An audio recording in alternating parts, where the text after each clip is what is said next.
Ingane wethu ngibele namukele kuzonke indawo la kuzofinya khona le video igama lengumsize aka Nkosi admin owazalwe ngumuntu wesifazane noma lezwi MC Mhlongo kodwa ke washintsha waba ngowesifazane uthi ke akukho ke inkomo yowesifazane engamelana ke neyakhe oncansini nowesilisa wengane zakwethu uNomalizo oneminyaka ngo-31 wasesigcimeni ke sawa FM Lazo ofundisa ke Old Mill High empangeni uthi wazalwa ke ngomlungisi ngaphambi kokuguqula ubulili bakhe emva kokunukubezwa ke imihla namalanga yisihlobo sakhe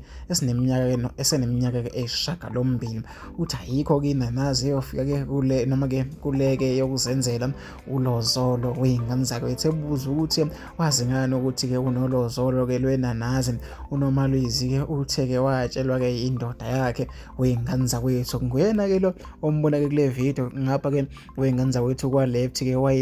noma kwayese ngumuntu wesilisa ngapha ke wengane zakwethu la kubhalwa khona nawo usengumuntu ke wesifazane wengane zakwethu uthiwa ke uthi ke umlingani wami ngiyazi ukuthi kungenzeka ukuthi ke wayeseke wayizwa ke yomuntu wesifazane ngokudalwa eyami ke ngiyokuzenzela ukusho ukuthi ke kunomehluko uthe ke emva kokuzitika ke ngoncansi ngosuku lokuqala nesithando sakhe wasibuza ukuthi ke size kunjani uthe ke asiwuvalanga umlomo ngoba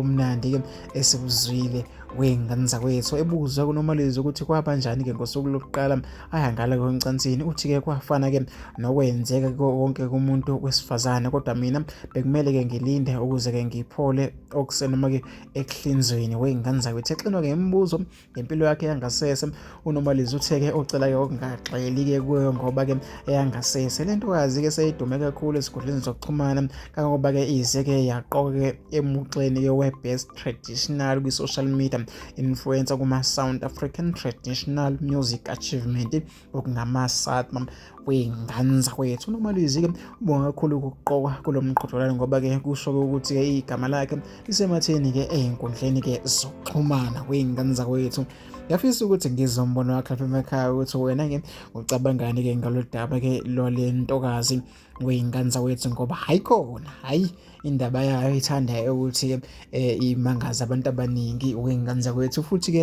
iyathosa impela mina ke asihlangane lapha kwi-comment section mina ngumsizo mfana phansi ejozini ngomhlaba yalingana sengiyivala kanje.